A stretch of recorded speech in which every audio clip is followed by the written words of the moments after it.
Okay. All right. Well, camera focusing a little bit. Okay. Good evening, everyone. This is Brockhead from NASCAR.info. It is time for trivia night. We got the little trivial pursuit thing for the late 90s here. We'll do some more questions off this. Wait till we get a few more people in here before we get started. For those of you who just noticed on the Twitter page earlier today, just had another update on the slap shoes video. It is coming together. I was just working on some dropping some video clips in today. I was going to do some more editing after this is wrapped up here. I hope to have it done sometime the first part of August would be great. Still working on a release date for that. And as I mentioned, those of you who are in the $5 and up levels of Slap Shoes Patreon, you'll have advance access to that before the premiere. So stay tuned to his channel for that. And we'll have some more information on that coming up there. After that advance period is up, we'll do a premiere like we did with the past videos on my channel here, and we'll do a live chat that night, and probably do a live stream afterwards as well, and work something out there. But we haven't got a date set for that yet. I want to kind of coordinate that with Slap Shoes, make sure we're on the same page. But we'll have some more information on that coming up very soon there. Hey there, Logan. Thanks for jumping aboard. We're going to go ahead and jump into trivia questions here in just a moment. Hope you like the no coincidence bringing out the Ryan Priest shirt here. I actually just got this in the mail today. I had hoped that it was going to come in before the race at Kansas, but the short week of the Thursday race, it took a little longer coming in. But, you know, certainly, again, for a lot of these small teams out there or different drivers that are having some real difficulties there, at the end of the day, we're pulling for them to do the very best that they can. And so went ahead and ordered this. And I felt that it would be a cool idea to wear this tonight, since we had a kind of an abbreviated show on Saturday after all the craziness from all those races there. So we'll do some information on that. So without further ado, we got just a couple people in here, but we'll go ahead and pick the categories here. Categories again are NASCAR, pits, teams, tracks, drivers, and the wild card. These are your different categories. Whichever category you guys want. I know we just have a couple people in here right now, but we'll go ahead and see which category everybody wants. NASCAR, pits, teams, tracks, drivers, and the wild card. These are our categories for today. Any other category out there? Is last car an option? It's always an option, for sure. I'm worried that the last time we did that, when I was pulling up the charts, they were a little bit too difficult. Maybe we'll do something further along the line here to kind of tie everything together and see if I can take a different approach here to make it more, a little less difficult there. But we'll do that. Let's see. We have one vote for the wild card. Any other options here in the meantime? Just got a couple people here. We'll probably do wild card to go ahead and start off. And then as we get more people in, we could switch categories here. So, all right. Hands on the buzzers, folks. First question of the night. How many full seasons did Curtis Turner miss due to his, quote, lifetime suspension? How many full seasons did Curtis Turner miss due to his, quote, lifetime suspension? We're looking for a number. How many seasons did Curtis Turner miss? How many full seasons did Curtis Turner miss due to his lifetime suspension? And, of course, if you guys have any questions or anything on stuff that we haven't covered yet on the website, or anything else in NASCAR news or anything, feel free to drop in the comments. Keep this pretty open-ended here, but we'll do trivia questions along the way here for this tonight. Guesses for 4 and 3. Any other guesses here? We just got a few people in here so far. Let's see what the answer is. The answer is 3. Jacob Soulier, you got it there, man. Very nice. 3 is the first correct answer. All right. Next question. Next question here. Here we go. What driver broke the closed course record in 1970 with a lap of 201.104 miles per hour? What driver broke the closed course record in 1970 with a lap of 201.104 miles per hour? All righty. What driver broke the closed course record in 1970 with a lap of 201.104 miles per hour? Any other guesses in here? Got guesses for Buddy Baker, Cale Yarborough, Richard Petty. Any other guesses here? All right.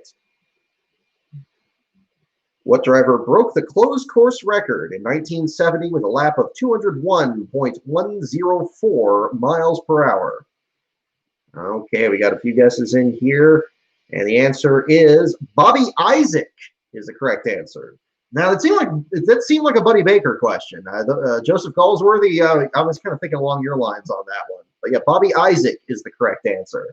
So, hey, who would have guessed? That's a little bit surprising on this end here. The wild card is especially wild, and tonight is no exception, that's for sure. We do not have the Bill Elliott car with me here. We may do that for our Michigan show next week. I got that one back at the other location, but we'll do that in a little bit. Alrighty. Okay. Here we go. This is an appropriate one here. What are drivers who qualify but never contend for the win commonly called? What are drivers who qualify but never contend for the win commonly called? We're looking for a term. Yeah, 1970 gave it away, although it still seemed like it would be, yeah, it could have been potentially a different direction. You never know. What are drivers who qualify but never contend for the win commonly called? Back markers, starting parkers, provisionals. Good guesses. Alrighty. What are drivers who qualify but never contend for the win commonly called? Alrighty. And the answer, several options here in the chat. Okay. And the answer is back markers. Back markers is the term they were looking for. Dunlin Designs, looks like you just edged a Ross Chastain fan on that. And Jacob Soulier, you got it there the first time through. Rocket Man, there you go. All right.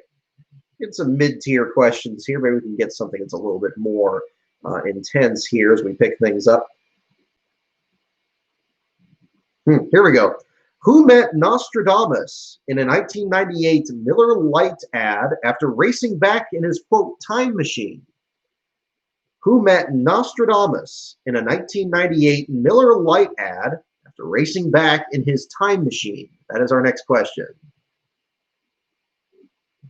Who met Nostradamus in the 1998 Miller Lite ad after racing back in his time machine? Okay.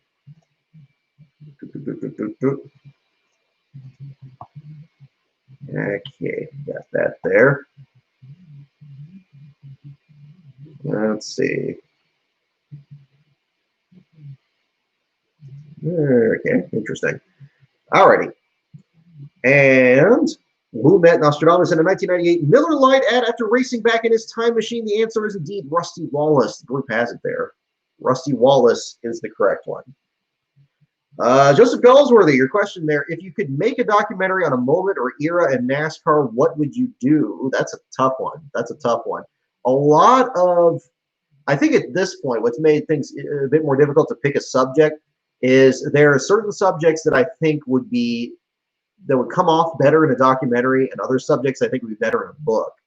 Having done the JD book and now working on this next one, and at the same time trying to make these videos, some I think lend themselves a bit more better to videos. And so obviously the kid racing thing 3 before February, though anything with the footage would be good. So something that has good footage would be something I'd be interested in a documentary too. Now, of course, the problem with that is you have a real challenge in finding the right content sometimes, and you have to really use a lot more pictures and graphics and articles.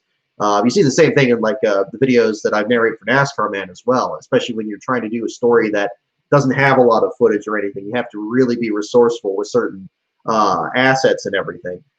But you know, that would be tricky. Maybe, I mean, something around the 90s or something, I guess, would be another one to do a documentary on. But I'd love it if I had access to more things than I do have already, whether it's videos of my own personal collection or videos you find on the internet or anything else from there. Yeah, tough call. I have no idea. Yeah, I'm wearing the shirt there because of the 3 last place finishes. I ordered it after the race at Kentucky, but it didn't come into didn't come in the mail until just today. So after the Kansas race there, but good that the streak ended anyway. But we'll see what happens coming up there from there. Morgan Shepherd, yeah, that'd be a fun video to do and everything. If you could choose which Latif Perez, if you could choose which era of NASCAR you would race in, when would you be in? Oh man, I mean, it seems like each era has its own like advantages and disadvantages, but it seems like I have a hard time thinking of it in terms of a driver because that's never really been my aspiration. But if they were like in the media or something or trying to cover it, certainly the early 90s I think would be fantastic. Just seeing how different the sport is to now, especially having that frame of reference, I think that would be the greatest. Seeing a lot of the small teams out there. I'd love if I was able to do more or less the same thing I do now just back then. Obviously, you wouldn't have access to you know, the internet and things like that, so you couldn't really do that aspect of it. But getting on a typewriter, I guess, and listening to a scanner, if you even have those back then, I guess a big United scanner or something like that, I could see probably doing about the same approach back then and doing that. So that would be really cool. But yeah, you want to do tracks next? We can do that. Sure, we'll switch this up here. I don't think we've done that one in a little while. Who's my favorite driver? Jacob Soulier. Yeah, my favorite driver is still Jerry Nadeau. In terms of active drivers, I don't really have a favorite right now. I pretty much pull for anybody that's you know, either finishing towards the back of the field or maybe struggling a bit. Priest is a perfect example of this here. Obviously, hope he's doing well after that bad wreck that he had at Kansas this past week. Sounds like you know, things are you know, at least turning around a little bit for him. Although for the team, now 4 straight last place finishes along with Ricky Stenhouse's issue. We'll see if that continues to a 5th finish in a row coming up to Loudon this weekend. That'll be definitely one team to watch there at the moment. Any other plans on other videos? Still working on a couple ideas. I'm thinking of doing some other driver-themed videos. I like doing event circulated ones where I can kind of talk about, like, chronicle an entire year or a couple of years. That's certainly going to be a part of the GIN racing video. But yeah, maybe other drivers or periods in drivers' careers. That would kind of be the angle. I have a few that I'm floating around. I don't want to let out too many on that because I don't want to, you know, because some of them may not go anywhere. I need to kind of do a bit more digging to see if there's a lot that I can kind of make the video about. But that would be kind of the thing. Probably be more driver oriented for the videos, and then maybe something a bit more broad in the books. So I'm kind of juggling both of those at the moment. But it, you know, it's going to be definitely some more content they're working on. Logan Detweiler, thank you for supporting the starting grid videos as well. I don't rule those out. And actually, on my Patreon, I still do have that same stretch goal from last year, where if you know we reach, I think it's the $100 level. If we reach that the monthly target, and we're pretty close to it, the $71 level. If we reach that, we'll do another starting grid for any Cup, Xfinity, or Truck Series race this year. Now, the problem, of course, is that we have no practice, no qualifying this year. So the lineup may not be actually that, you know, it depended on, you know, moments in qualifying like we saw in a lot of the older videos. But I'm keeping it on there because if you guys like the starting grids and we could find an opportunity to still do one of those, especially this year where it looks like we're probably not going to be doing a lot of trackside coverage, at least until maybe the Phoenix finale here. We're still keeping that on there. So that stretch goal is on there. That's one of 2 stretch goals we have on there. So yeah, never say never with the grids. I'm okay with doing another one on there. And, you know, and again, the other advantage of joining the Patreon on that is that if you're in the Patreon, you'll be able to vote for which race I actually do. And last year, the plurality had the Sears Point video where we had Darrell Waltrip's last race, the return to the carousel. Turned out to be a great project. Video I felt came out really well. So you want a video like that again? We got level the Patreon for you guys on that. So we'll do that. Yeah, 2011 grids are amazing. Thank you. Thank you. I mean, the hits weren't very good that year, which was a little disappointing. I felt the 2010 grids were a bit better. You know, there were some, I try to do a lot more like openings and intros and stuff to kind of tie things together. But certainly the potential of Jimmy Johnson not winning a championship became kind of our through line in the 2011 grids. And I felt that made a real exciting build up there. And I think that was a good way to kind of leave it there too. I think 2012 was kind of a bit of a drop off a little bit. Although Jimmy and Keselowski had a great championship battle, I wasn't sure if I could really build on that stuff from 2011. So now I just kind of do them here and there and all that. But you never know. Maybe things will turn around and you could do something like that in the sport there. So that would be good. Alrighty, so we're going to do the tracks question here. We'll go ahead and get into our track question here to start off here. What state would you travel to see a race at Pocono? What state would you travel to see a race at Pocono is our first question. Right. AJ Lozzi, video about the removal of tobacco advertising. Yeah, that would be interesting. That was an interesting time because there were a lot of, I mean, you had those really prolific paint schemes, whether the Winston Noble car for Jimmy Spencer or the Skull Bandit, of course, with what was then Angie Petrie Racing with Ken Schrader. And a lot of these sponsorships just getting plucked out there. Certainly an unpopular decision in some facets, but a popular decision in others. Just a difficult situation when it was still the Winston Cup and remained that way through 2003. That was an interesting time. Maybe that would be something to kind of tie in there. I've thought of doing something around that time period because I think especially that Winston to Nextel transition, I think was a very bizarre time. I know obviously it gets talked about a lot with Chase and Kurt Busch's championship and losing that wheel and still making it to pit road and all that other stuff. But there's a lot more to go on with that. And the answer, of course, is Pennsylvania for this one here. Pennsylvania is the correct answer. Do I have a driver, an active driver I dislike? I wouldn't say dislike. I mean, it's kind of a harsh term for me. I mean, I'm not saying that. It's bad to dislike a driver. I mean, I think the rivalries are one of the best things about it. If you got somebody you can boo, that keeps you invested. So more power to you on that. But I don't really have a driver I really dislike at the moment. I think I would like to see like more personality out of really anybody and kind of see that kind of developed more. I like that they, I give Rutledge Wood kind of a hard time on some of the profile, some of the stuff he does on the NBC broadcast. But those videos where he just sits down and talks to these drivers and kind of asks them the same question and see what different reactions they get, I think something more like that would be great. So I think kudos to him on that. I think that's a good thing to do. So, and I think maybe people would like some of these drivers, maybe the ones that get a lot more grief, like Kyle Busch, Joey Logano, Denny Hamlin, and even Keselowski at times. I think I said this before at the All-Star race. I think it's a little troubling when 4 of your biggest stars are all getting booed in the All-Star race. I mean, you typically are going to have one guy that pretty much everybody hates. But if you have 4 of them that most people are kind of not crazy about, that's not good. So I don't know what the solution is to that. Hopefully we get somebody along the way. I mean, if Chase Elliott certainly seems to be a popular choice with a lot of people. Bubba Wallace doing his thing and other drivers like that. I don't know what the solution is, but maybe something will come about from that. Alrighty, Clone Jr. Yeah, that'd probably be one to do there. Alrighty. Next track question.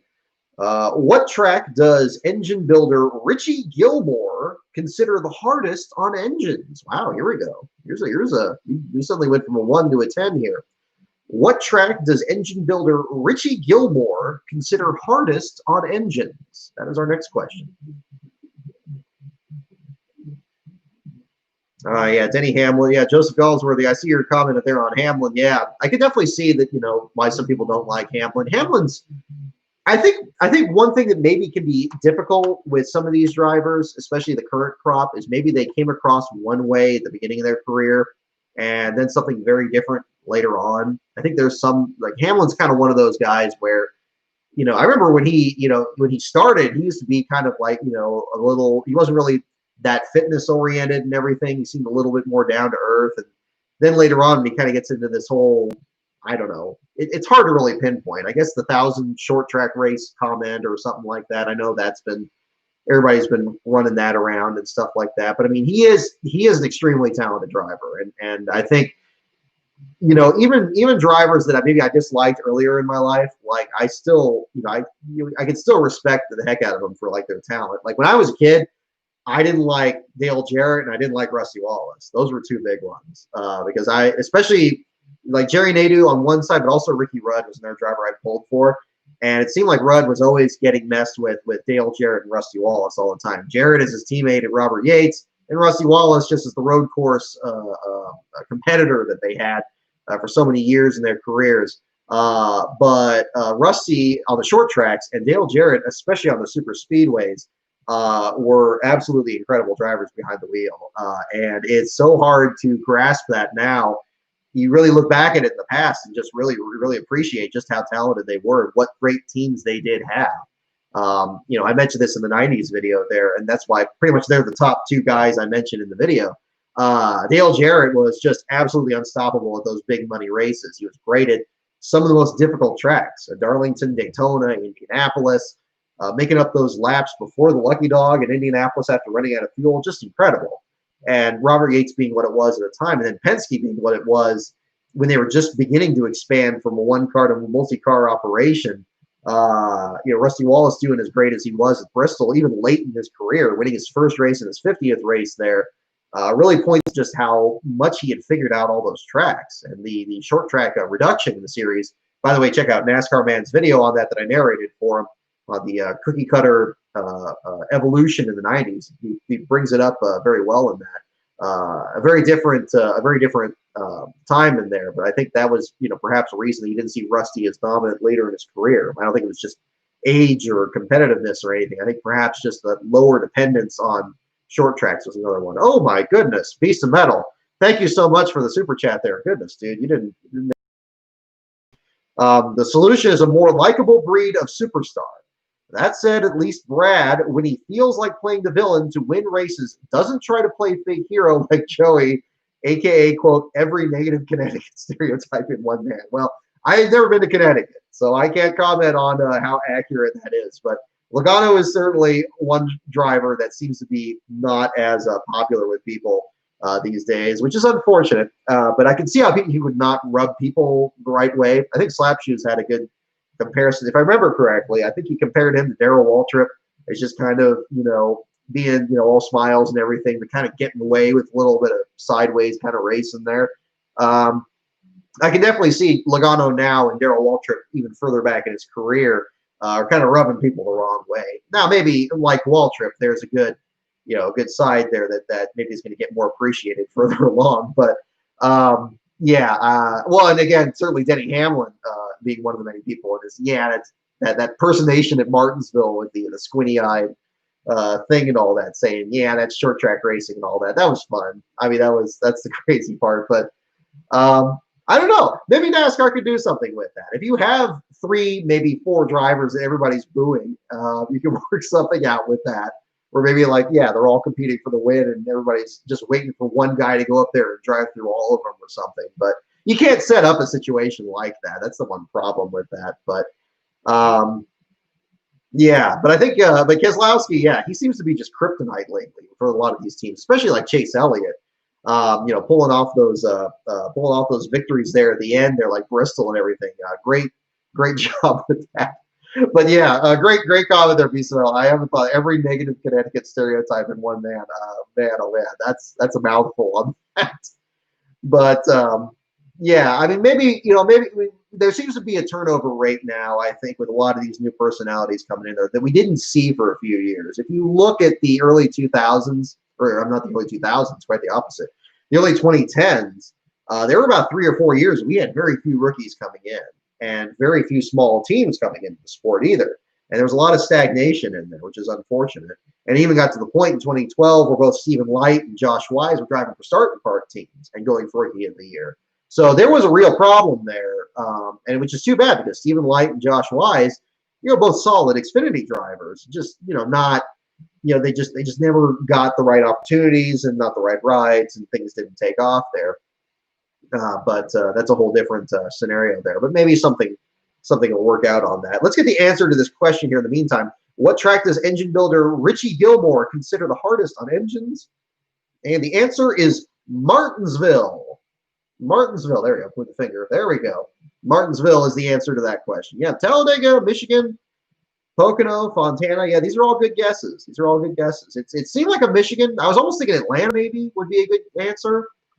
So I remember growing up, nowadays, it seems like either the engines are better or the teams are able to do more or something, but it seemed like that was a real particular problem with engine issues, that track back then.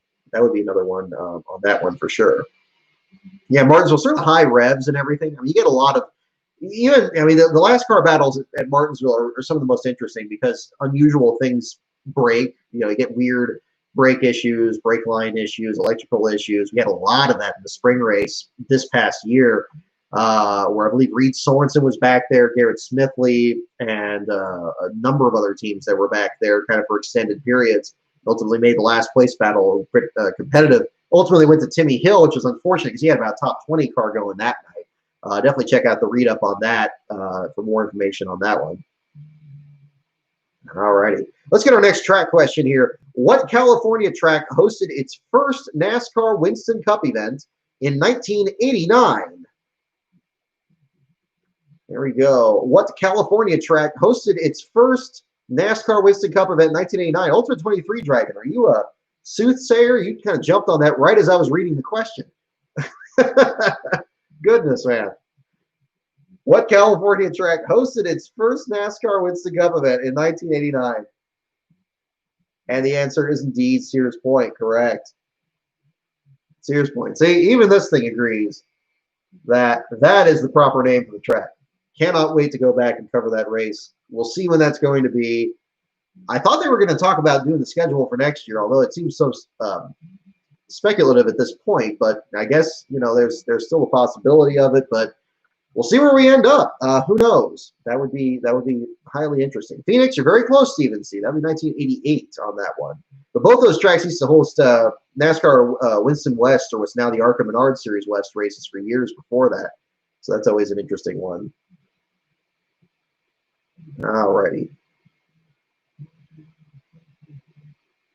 He's close on the year. I can see that. I can see the similarity. Ricky Rudd was very good at both those races too, for sure. Almost won the Kawicki one at Phoenix in '88, and then won Sears Point in '89. So that's, I can see the confusion on that. How many laps does the winner of the Daytona 500 typically complete? Wow, this is a question that changes today. I'll tell you what. How many laps does the winner of the Daytona 500 typically complete? That is our next question. How many laps does the winner of the Daytona 500 typically complete? I didn't notice that works. Okay, cool. Alrighty, we have several guesses. 203, 267, 200, 201, 214 and a third, 196. All of them. I like Gorjig, you got the right answer. I like that. All of them. That's a trick question. And of course, the answer it goes with is 200. 200 is correct.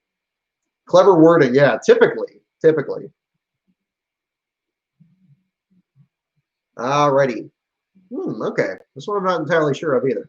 What track? Next question. What track is home for the quote Petty Garden? What track is home for the Petty Garden? Stephen C. Yeah, I do not have a date yet for the premiere, but again, if you join the $5 level and up on Slap Shoes channel, you will have advanced access to that video.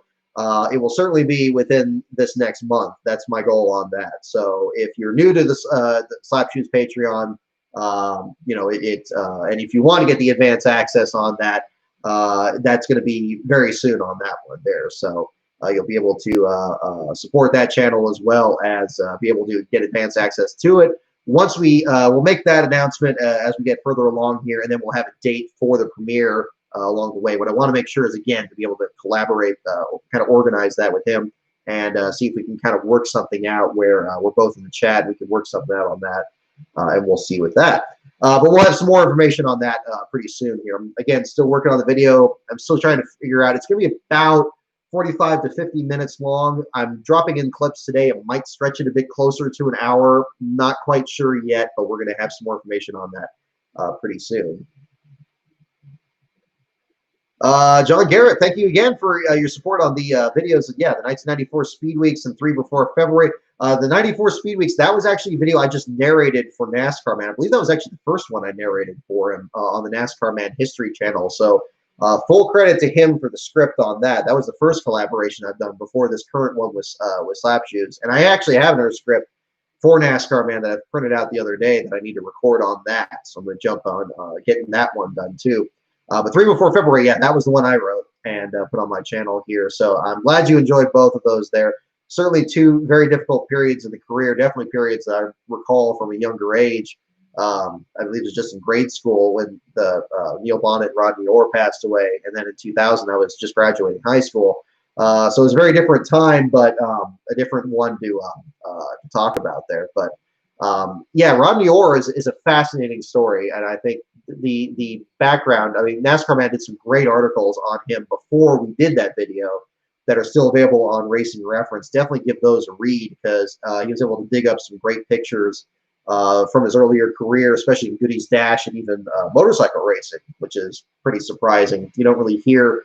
We just had Travis Pastrana run the Truck Series again this past weekend, but think about somebody like that back in the early 90s. You didn't have the X Games or anything back then, but trying to make the leap in that same sense. So definitely an interesting story to look up.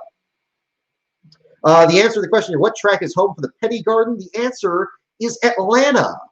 Atlanta is the answer. Ross Chastain fan, you got it. There you go. Ross Chastain fan, you got it there. Rockingham, I think, yeah, you think you're the only one to guess Atlanta on that. Story on Tim Richmond, that would be interesting. I did read David Poole's book on Tim Richmond just last year. That was very well done. I had thought about one other project similar to Tim Richmond there that I was going to do, but I kind of changed my approach a little bit after I read Poole's book, because I'm not sure how much I could add on that. We'll see what happens on that, because I think between that book and the 30 for 30 video that ESPN did, I think they covered that really well between them. I don't know, maybe there's something way I can kind of take elements from both and kind of make something out of that, but I'm not ruling it out. But I mean, that would be something to maybe think about on that. Yeah, Atlanta is the correct answer. Did I say that already? Atlanta. Alrighty. Yeah, I wouldn't have guessed. Petty Garden. It seems like a Martinsville thing or something. Dick Moroso, that'd be something. I mean, Robbie Moroso. I saw NASCAR Man circulate the video where he had an interview with Benny Parsons, and that was pretty cool. But that would be another one to do. I mean, am I the only one that thinks Robbie Moroso looks like Denny Hamlin if he went through like a time portal? It's uncanny to me. I know they're from like completely different backgrounds and families or anything, but it weirds me out because he kind of reminds me of Denny Hamlin a bit. And apparently he drove as well as him in his racing career, as brief as it was before it was tragically cut short. A lot of high praise spoken about Moroso, and apparently working his way up there. If you watch the footage of him competing against Dick Trickle for the win in the Winston Open, there was definitely some talent there. And unfortunately, if he got advanced to the Cup Series a little too soon, or something like that, he was certainly good in the Busch Series there. But that's a challenging subject, certainly, I think, because you have, of course, the way his life ended in a traffic accident, and the very brief career that he had, and his family's team trying to start up. It would be a challenge on that. I don't want to necessarily be known as kind of a person that just does videos on drivers that we've lost. I'm hoping that in my next book that I'm going to do something that's going to be a bit different from that. Certainly the subject matter I've selected is something that I think is going to avoid that more or less. But we'll see what happens on that. Alrighty. Let's see. What driver holds the record for the most wins at Bristol with 12? That is our next question. What driver holds the record for most wins at Bristol with 12? Loy Allen. Ooh, there we go. There's a fun one. I think Speedway Screens or Days Gone By or one of those great retro shirt channels. They had like a Loy Allen shirt or something. I saw that somewhere, but that was interesting. What driver holds the record for most wins at Bristol with 12? Alrighty. And you guys got it. Darrell Waltrip, of course. Yes, you guys all got it. Darrell Waltrip is correct.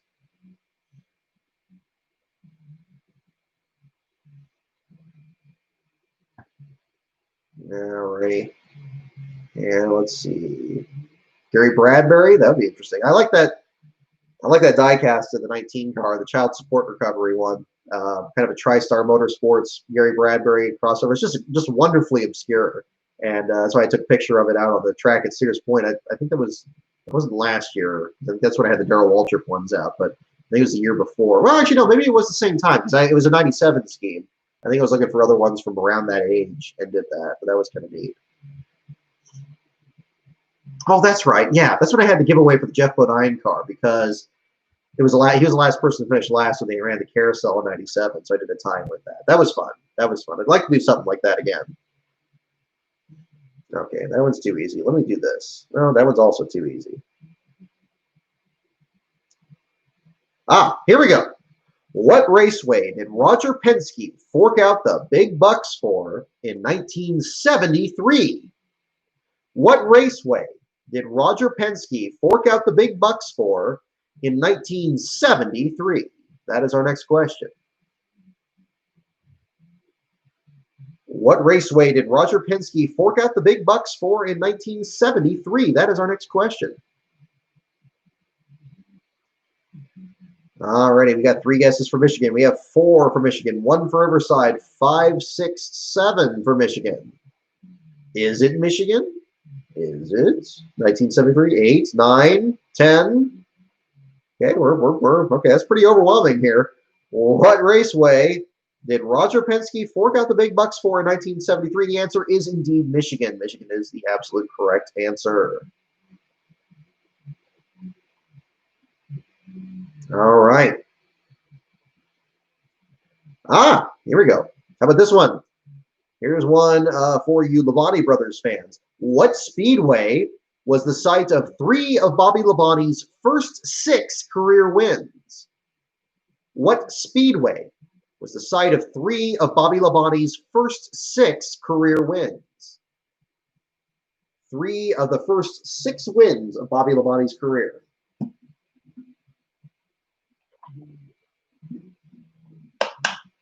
All right, stay hydrated out there, folks. It's hot just about everywhere. You see those pictures of Cody Vanderwall after he climbed out of the Jimmy Means car this weekend? My goodness, he was utterly exhausted. Again, heat in the cockpit going to continue to be an issue here. Hopefully not too much of one, but certainly I'm sure that in New Hampshire, especially the Michigan and weekend that we have after that, it's going to be quite something else. What speedway was site of 3 of Bobby Labonte's first 6 career wins? And the answer is Atlanta. Dusty DeBoer, Appalachia Dogs 80, Maserati 9, Joseph Galsworthy, Ross Chastain 10, and Stephen C. You guys all got it. There you go.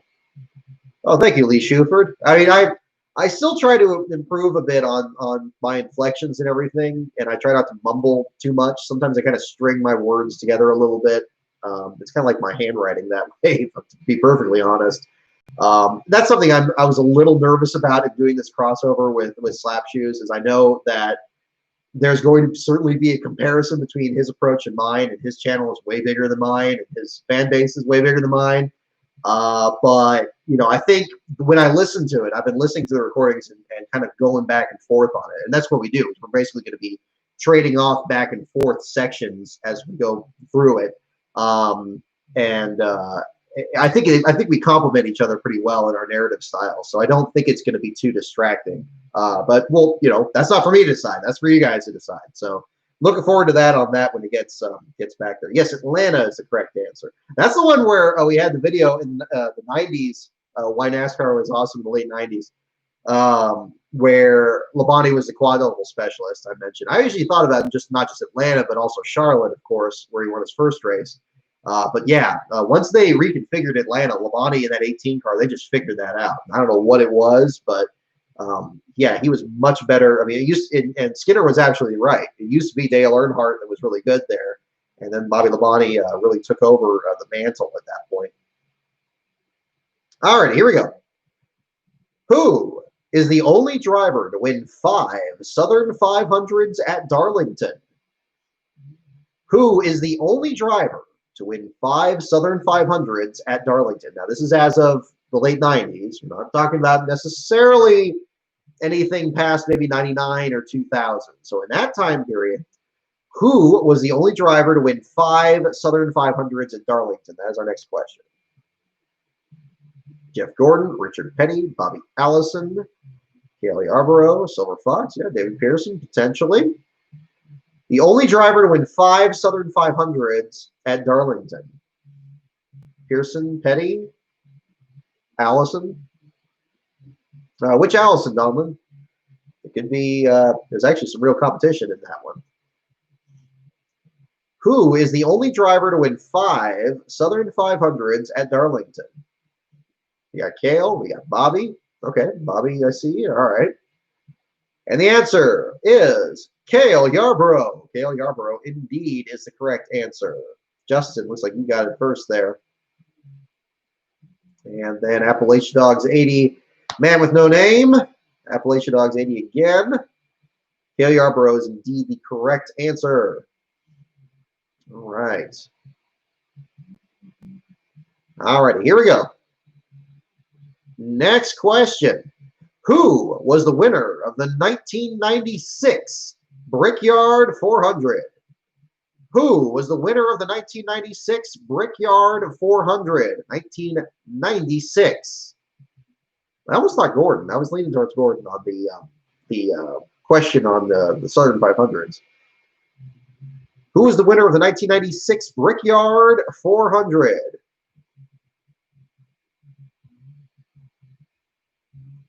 Winner of the 1996 Brickyard 400. Alrighty, and several of you guys look like you have the correct answer, and the answer is indeed Dale Jarrett.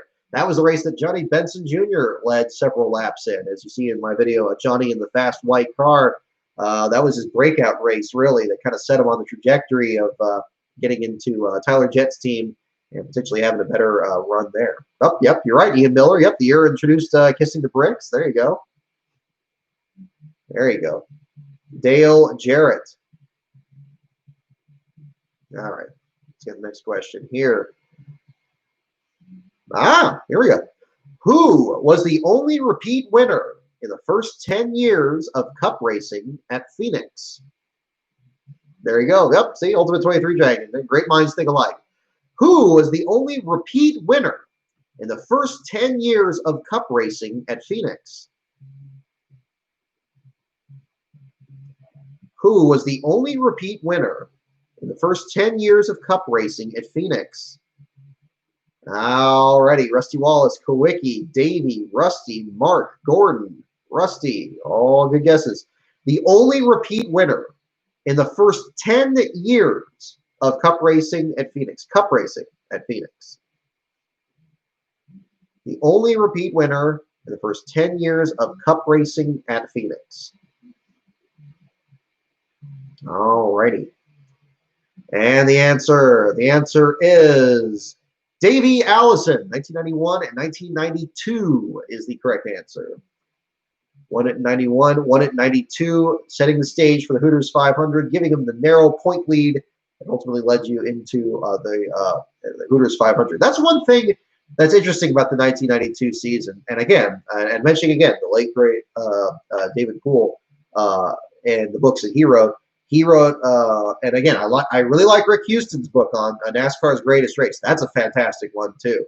But if you want even more, if you want another view on that race as well, I would also suggest reading them together with David Poole's book, Race with Destiny, because much like what Rick does in his book, he brings up the context of the 1992 season. He even brings up a couple other things that maybe didn't get talked about as much during that season as well. Again, the more people that write about it, I think the more information you get out. Heck, I'd like to do something like that at some point too, because I think there's so much that was going on in that race. But Davey Allison having that rough season, and obviously, I mean, there's been so much content on that. Obviously, there's been the empty cup thing that they show on Speed during rain delays. Yeah, you had that issue with the where Davey Allison won that race at Phoenix. And that was actually his comeback win, basically, that he had to come back and take the point lead from Bill Elliott and then lead into that three-car battle in Atlanta. And we all know how that turned out. But that was also his second straight win at Phoenix at that time. So that's an interesting one to talk about. Oh, you still live here? He still races at Berlin? I wasn't aware of that, AJ Luzzy. That's a new one on me. And hey there, Fish Productions. Welcome aboard.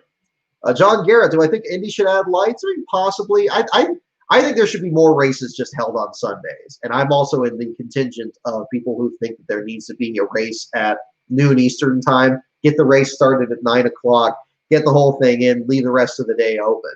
Especially, I have to be perfectly honest here. These last few weeks when we've been stacking up these races 4 and 5 in a weekend, I'm liking it. It's cool that there's a race on like all the time, but in terms of like cranking out the content and keeping that going, that's been a real challenge. And I'm glad things are spaced out a little bit this weekend where we just have the Cup race in New Hampshire, so I can get the intra-list storylines. I still got to post Williams' article too. I have his on the Kansas ARCA race. I haven't posted yet, so I'll have that up there pretty soon.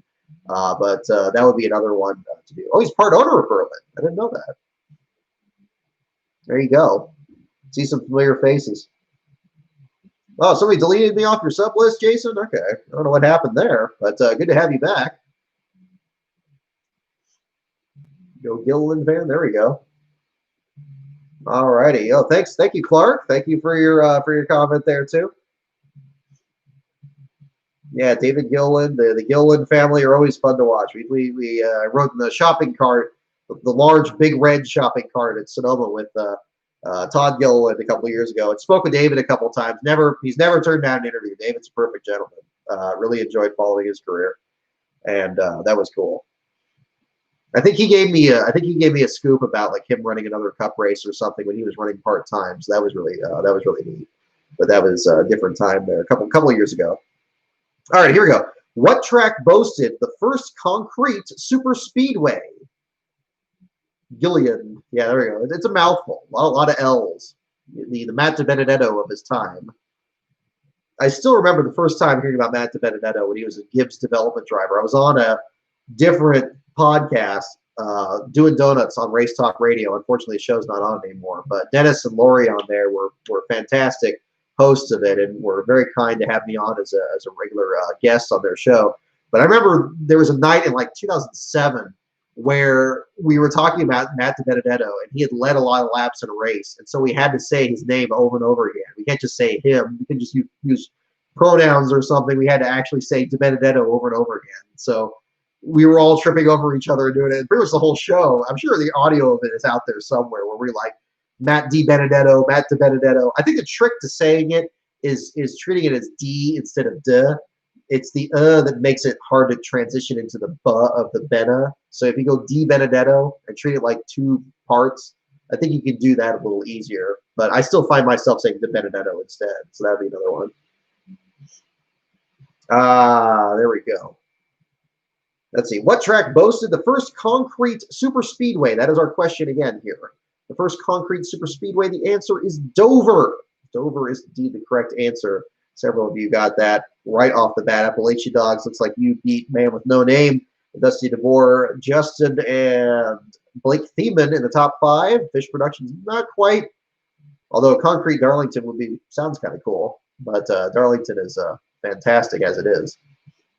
Aldo Benedetti, yeah, there you go. Maybe that's the practice there too. How about Matt DiBenedetto this year? I mean, tell you, to keep this ball rolling. We keep our, as you've seen in some of our past videos, we still keep the diecast lineup with the point standings out there. And seeing the fact that the 21 car has stayed in there this entire time, I don't think they've fallen out once. They've been pretty close to it. Not to jinx them, knock on wood, but he's been right in the thick of it here and been knocking on the door of a couple of good wins here. So we'll see if anything turns around there for him. But he'd be one to watch for sure. Yeah, it did say paved super speedway. I wouldn't identify Dover as that either. But it was certainly, I guess it was trying to say that's not have it be the answer be Bristol. But yeah, there we go. Do I know? Okay, Noelia Pedroso. First of all, welcome aboard. I think that's a name I haven't seen on here before, but welcome on board. Do I know if Benning is racing Michigan after the top 25? He scored at Kansas too. I also think Dozit is going to miss the race. I don't know offhand. I've had a very difficult time getting a hold of the teams that I've been trying to interview this year. I don't know. I anticipated that when all this pandemic stuff started back in March, but it's still continued to be a little bit challenging here. This is where it's a real issue where I'm unable to get to the tracks and stuff, because that's where I kind of get a lot of legwork in and kind of make some of those contacts with these teams. Hopefully we can get back to that sooner rather than later. But yeah, I don't have anything new on new on that yet. Hopefully, betting will. I think, judging from the radio communications that you saw on the Twitter, where he was very competitive racing against Ray Cicerelli on the back straightaway, a couple of those laps. He was very racy in that one and under very difficult conditions. I certainly hope that he does race in whatever the next event is. And with this off weekend this week, I think that should help him there. I don't know what's going on with Brian Dozit. They seem like they just keep getting. I mean, Norm has been luckily pretty good at staying out of trouble ever since his wreck at Martinsville last year. Whereas Dozit seems like they're constantly having spins and issues and mechanical issues, and then they bang doors with Jordan Anderson's truck and kind of sent them to a backup. They've had a real rough go of it this year. Not the leaders in the Truck Series last car standings, but they've been like right on top of it there. So we'll see what happens on that. Paul Rainey, yeah, thank you for supporting the channel there. Yep, said head too. We do have the diecast point standings here. How about this? I wonder, can I do this? I could, yeah. How about this? Let's do something a little random here. Let me bring the computer down and move the camera here. It's just around the corner. And we'll go to, okay, well, actually, the camera cord is going to be really short. I think that's going to be the issue. Let me try this. We'll unhook this, and we'll take a trip right over to the other end of the room. And there it is. Oh, can I see it on the camera? Okay, that's not very good. That doesn't look good. Okay. So there we go. Denny Hamlin up at the point standing there. Kevin Harvick in second. Keselowski, Logano, Blaney, Elliott, Truex, Bowman, Dillon, Custer, Almirola, Kyle Busch, Kurt Busch, Boyer, DiBenedetto, and Byron. Some of these older cars there, but you get the point. That is the latest point update from the Big Communication Center. So, yes, we do still have that. We're working on a shelf to get that back up there, but that's something else that's still in the works at the moment. So we got that. Alrighty. Let's see here. So that's something I recommend. I mean, for those of you guys that are big like collectors out there, I think if you do something like that with the point standings, it's a lot of fun. Because one thing I will give a credit for here. Oh yeah, thank you, Mousepad. Yeah, I've got to say that's all. They're very comfortable. So we have the pick the lineup there with the diecast. I think that's a lot of fun to do because the one good thing with the point standings is you have this not really crooked. You have whenever you get stage points and stage winners and everything like that, the point standings change quite often. I feel like we always change something once every week or so. And obviously the bubble is always interesting too. And sometimes you just need a visual reminder of just who's actually had the most wins this year and everything. So we actually have that all set up there. So we kind of have that same deal with that. Thank you. I'm glad you like the carpet too. We changed a few things on here too. We kind of changed the wall here. I don't know if any of you guys noticed. So we got a different look here on this. We kind of went for a more plain design. We originally had like a design on this side. We're trying something different on that. But yeah, glad you like the carpet too. Yeah, that was something we're very proud of. This room, I mean, okay, we're just turning into room chat here. This was actually just an empty room here when we started. So it was just a storage space. And one thing that we were working on at the time was we'll say, hey, let's see if we can just turn this into like a theater. And you had to get a window in one side because you can't have a room without a window. We kind of worked on that. And if you look back at our older episodes of the disqualification show, we had to kind of reorganize things a few times. We used to be sitting over there, used to be sitting over here, different chairs, different positions. It's taken a while to kind of redevelop it here, but we're pretty happy with the outcome. And this is pretty much our headquarters here over at the parents' place here for the other races. So, and really for these shows here as well. So that's something that we have that we're working on here. Alrighty. Let's see. We get the Timmy Hill's Texas win diecast. I think about it. I'm more of a 64 scale person, as you can tell from the stuff there.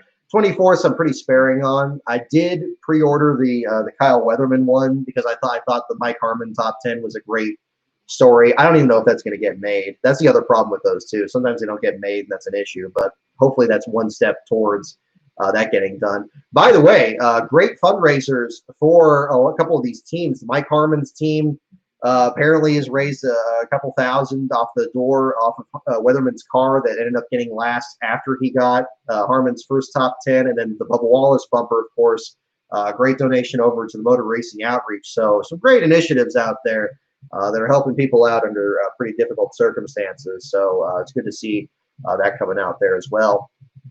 I don't do too many customs. Customs get pretty expensive. I have a couple older ones. I might do a diecast video at some point because I have some interesting ones. A lot of things are getting kind of packed up here because what I'm actually doing is I'm actually moving at the moment. I mentioned this briefly before, but a lot of stuff is kind of packed up.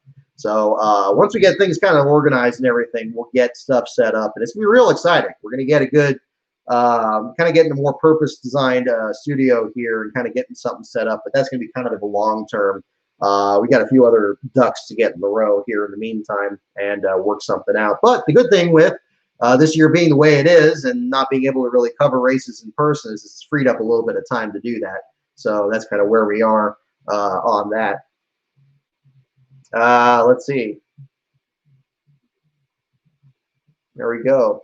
Oh, Logan, thank you again for the super chat. My goodness. Who's my favorite baseball team? Oakland Athletics. Absolutely. Swinging A's. Grew up going to A's games back then. Lived before I lived where we do now. Used to live in just within sight of the Oakland Coliseum.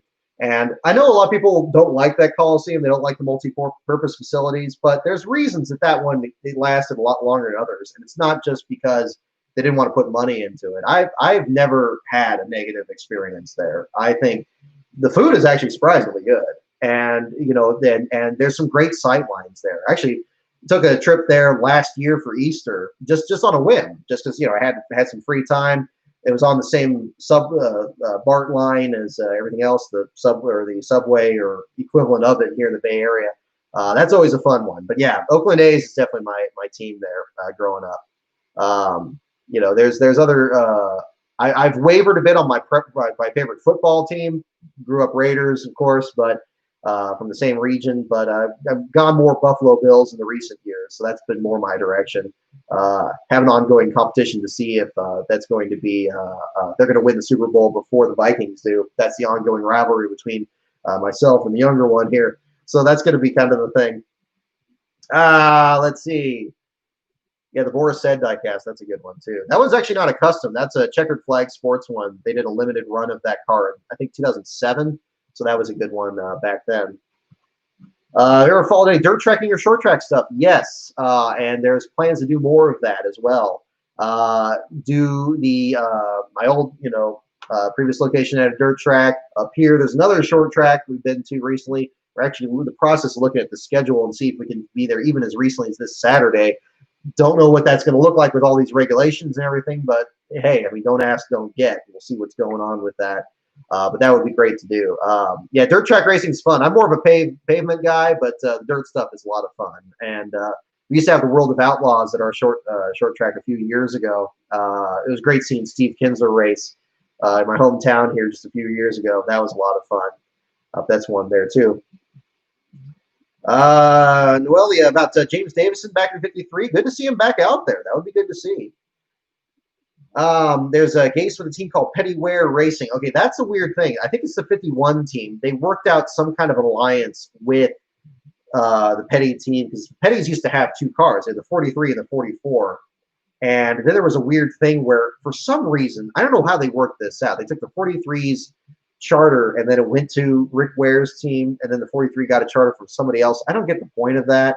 I think it's because of the lower teams that have, there's like the lower three teams in charters. If they stay in the lower group for like 3 straight years, they lose their charter. But the problem is they change hands so quickly and so readily now that I don't think anybody's even been close to that. There's probably one of the Ware teams has been close to that now, but it's been a different issue with that. But yeah, that seems to be the different deal. I don't think that's a new thing, but that's actually something that's going to actually kind of come up in the Rick Ware video.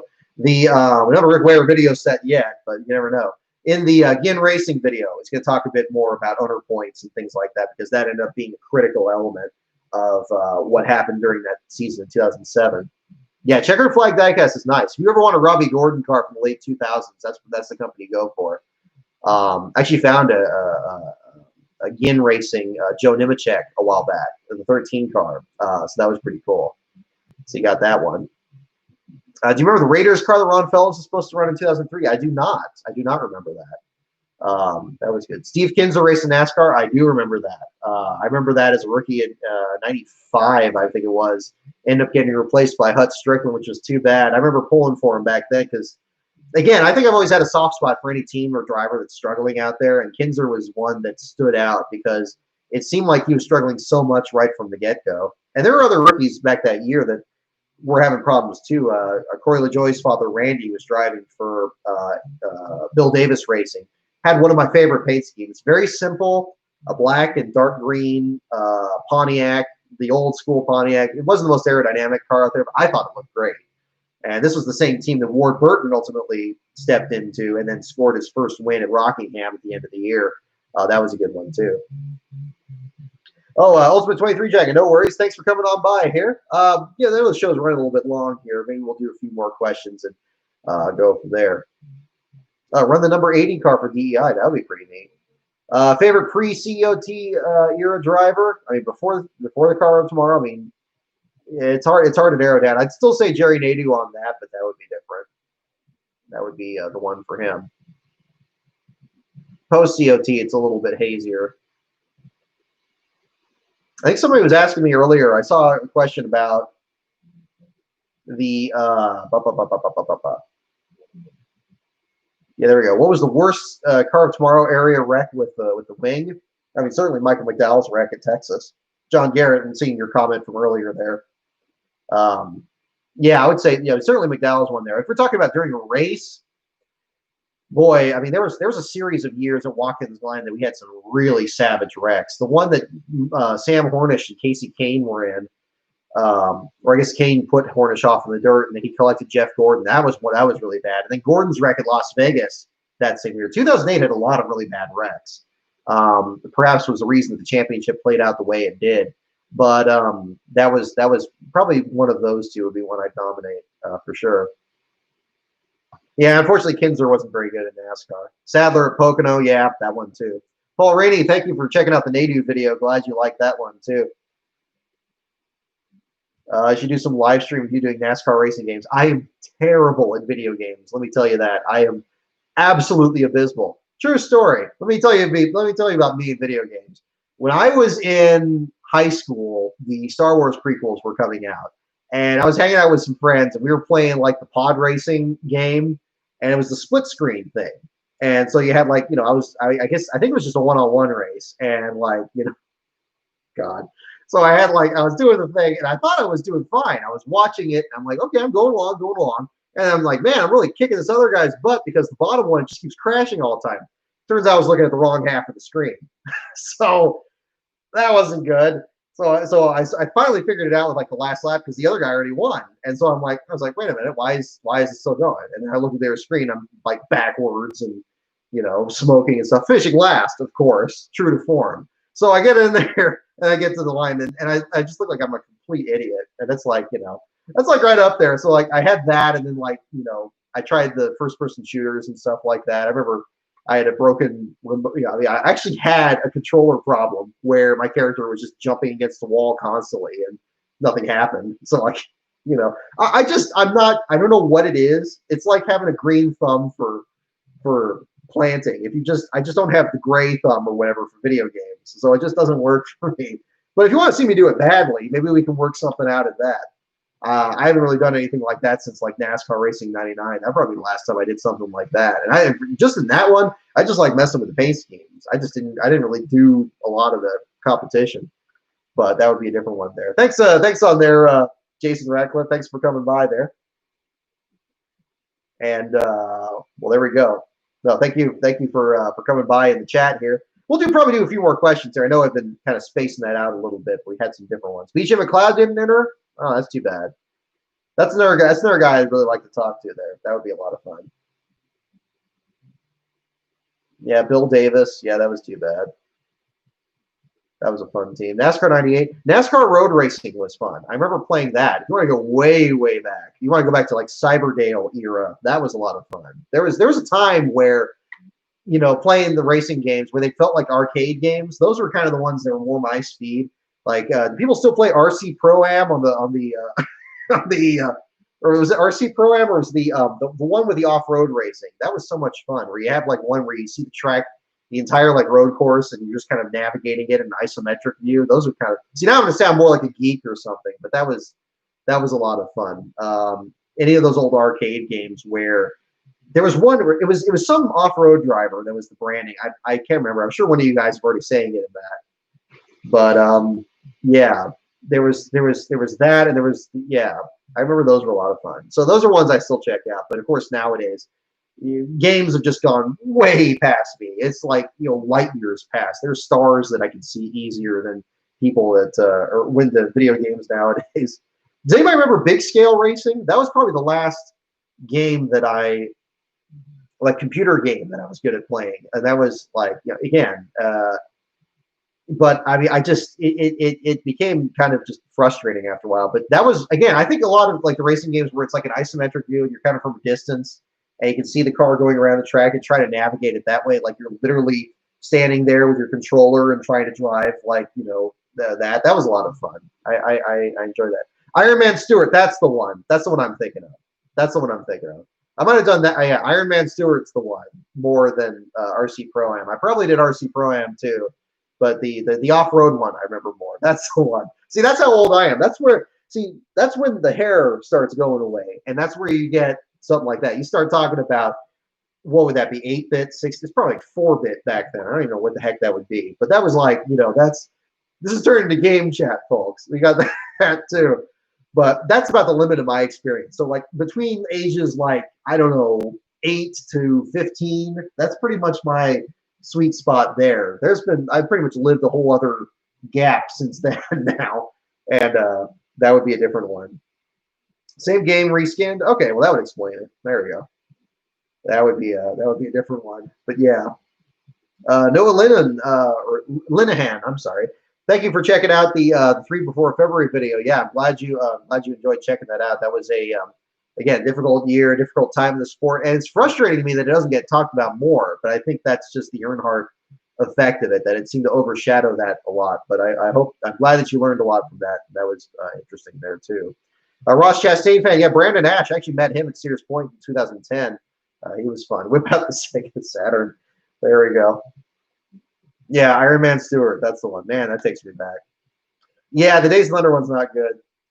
The urinating tree video is great. I'm a huge fan of urinating tree. The one thing that's kind of what's filled the gap. I'm not big into playing video games, but I love video game reviewers. Angry Video Game Nerd, and especially urinating tree. I think he was highly underappreciated for his videos, being very simple and everything, but well written and very entertaining. I'm glad he's still doing sports videos now.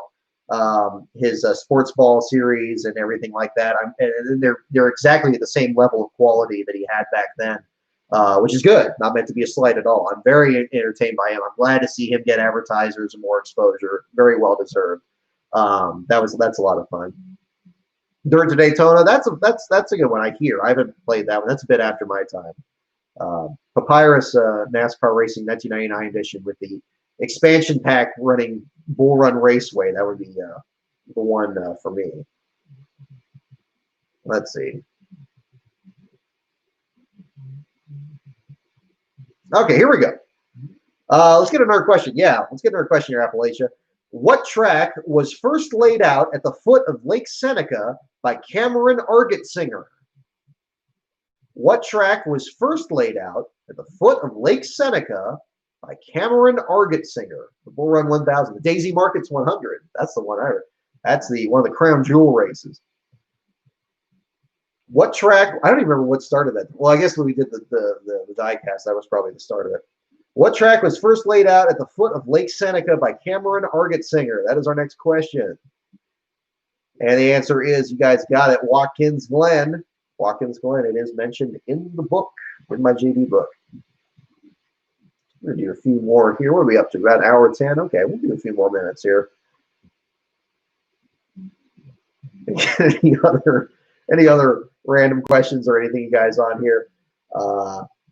Definitely don't be shy. We'll cover that on there as well. All righty, folks. Here we go. What driver finished second at Rockingham 4 straight times, beginning in 1995? A second place question. Not exactly my experience, but perhaps, I'm trying to overact this.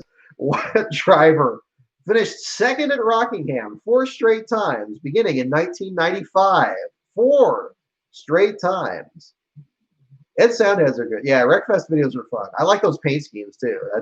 I got a soft spot for that. I forgot I had the mouse pad over there.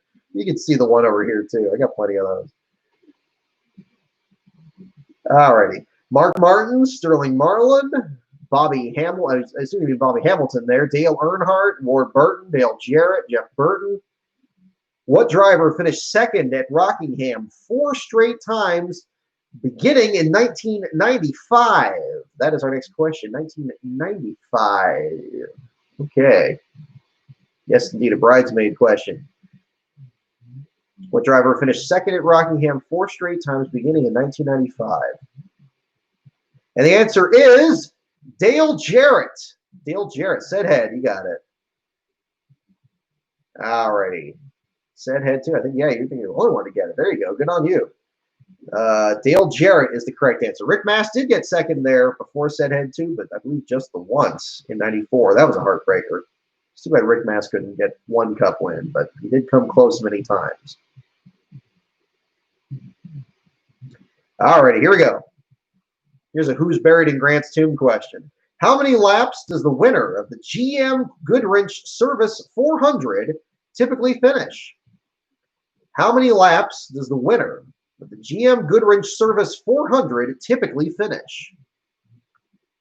He only drove the 77s, NASCAR.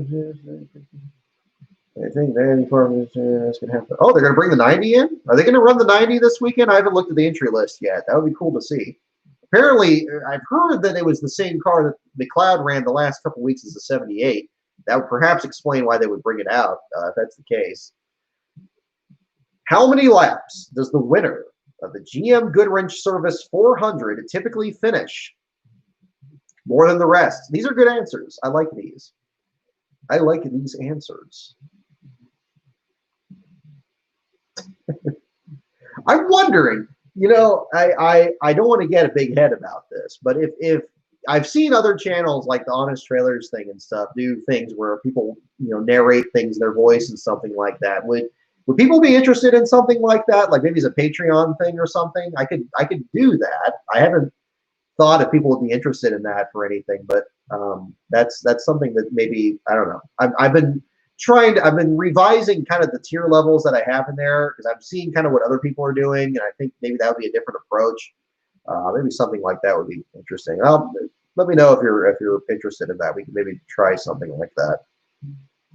How many laps does the winner of the GM Goodwrench Service 400 typically finish? And the answer is indeed, well, I thought it was 200. 393 is the answer. I guess we're talking Rockingham. 390. Oh, there we go. 393 is the answer. 393. Okay, Stephen C. David Mon. Michael Matrizi, you got, looks like you beat him to the gun there. JMSF32. Bean Boy, oh, Bean Boy 89. Yeah, you were the fastest on the draw right off the bat. 393. I was thinking, I was on Justin's side. I was thinking maybe they're talking race, but yeah, they're talking about Rockingham. That was a tricky one. Bandana Bandit 13. You have a question for me. Which do I prefer, Talladega Nights or Stroker Ace? They both have their good points. They both have their bad points. There's some great driver cameos in the Talladega Nights, in Stroker Ace in particular. Well, just briefly, like at the very beginning of it. Obviously, having,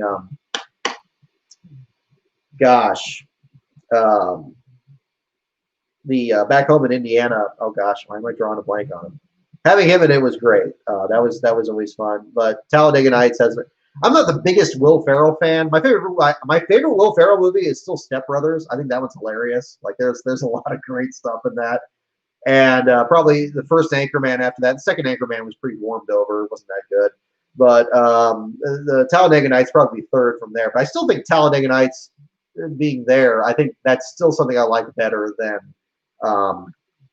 the Stroker Race. Stroker Race is it's a little thin. I mean, it's a different time period. It's hard to compare the two. I mean, they're both comedies about stock car racing, but I think the villain is developed a bit better in Talladega Nights a little bit. Sacha Baron Cohen's hilarious, and the direction they take it. And Bill Weber nailed that too. His call where like they go to a commercial break and they do the Applebee's commercial, and then like the rank still continues, and then it just jumps into ice skating for the. That was spot on. I don't think they even gave Bill Weber any lines in that. I think he nailed that.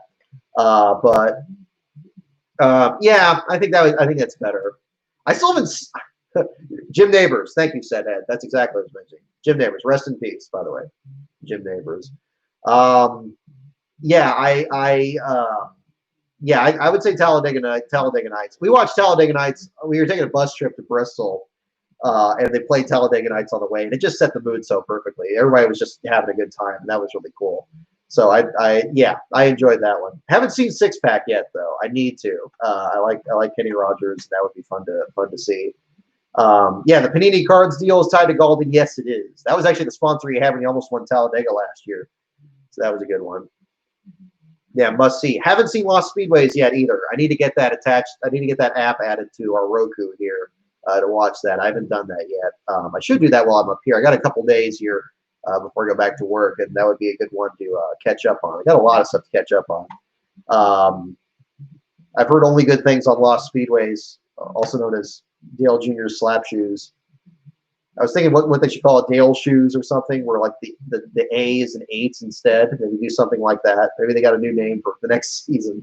But Dale's good people. He's good people. I'm sure he's doing the subject matter good and everything. So that would be good to see. But I haven't watched it yet. That would be good. Yeah, Days of Thunder still is my favorite. Yeah, I've seen several comments on that already. That's for sure. Yeah, Johnny Benson was good. All right, Paul Rainey. Yeah, thanks for stopping by, folks. Thanks for stopping by here. We'll do a few more questions here. We'll probably wrap up and do it here. I see. Thank you so much for those of you sticking around. I know it's been kind of a long show, but I like to keep these kind of loose here a little bit. And hopefully our Michigan show I might be half asleep on next Sunday. But our New Hampshire show is before that. But the Michigan show after that might be a little bit spotty. But we'll do the best we can on this. But our next show with this will be this Sunday, and we'll try to do trivia on that, time permitting. All right. What corporation owns Daytona, Darlington, Watkins Glen, Phoenix, and Talladega? What corporation owns Daytona, Darlington, Watkins Glen, Phoenix, and Talladega? That's our next question. Driven's not the best movie of any kind. It's not the best Stallone movie either. It's not the best IndyCar movie. I'm waiting for the riff tracks. I'm a big Mystery Science Theater fan, and one of these days I'm going to put together a playlist of videos that I watch a lot, and I'm gonna have to share that there because I need to do that because there's a lot of videos like that are just fun to watch. There'd be a Days of Thunder commentary track. That might be fun. Maybe something for the Patreon. That would be. I might consider something. I'd like to have some more exclusive videos in the Patreon there to make that worthwhile because there's been so many good supporters there. I want to make sure they get the most for their money on that, especially with all this going on. But maybe that would be something I'd definitely consider. All righty. What corporation owns Daytona, Darlington, Watkins Glen, Phoenix, and Talladega? The answer is, of course, the ISC. There you go. ISC is correct. Denny Hamlin loves it. Yeah, he does. I haven't had a chance to ask him. Well, actually, I did have a chance. I was at Phoenix last year when he won there, but I mean, it wouldn't have been appropriate. Well, it probably would have been appropriate. People ask a lot of bizarre questions in the media center. I know people have different opinions of that. It would have been better to have it be more private. I had one where I wanted to ask Joseph Newgarden at IndyCar about the Indy 500 ad where there's the one I'm talking about. Remember the really weird Indianapolis ad that features Joseph Newgarden in it? I think it was 2013 or something. It takes a weird Pulp Fiction kind of angle that is bizarre. I asked him about it. I remember I didn't ask him during the championship interview, but I took him aside afterwards and asked him. He said, "Look, you're gonna have to talk to ABC on that because I thought it was just a gladiator thing." But that was a fun interview. But that's one that I remember pretty well. Yeah, commentary track would be a good idea. Maybe do something like that. Maybe we'll do one for do one for Days of Thunder and then do one for Driven. That would be funny. We'll do something like that. But we'll look into that that's a good idea. I'm always looking for ideas for the Patreon, and maybe I'll do something like that. There we go. All right, here we go. Next question. What year did ground clearing begin on Daytona International Speedway? I wasn't sure what direction that question was going to go. What year did ground clearing begin on Daytona International Speedway? All righty. What year did ground clearing begin on Daytona International Speedway? All right, 58, 57, 56. You want to go lower? 42. Who can go highest without going over?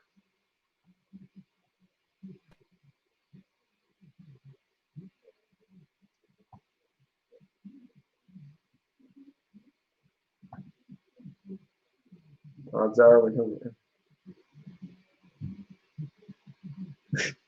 Okay. That's a good pun. There we go. All righty. $1, Bob.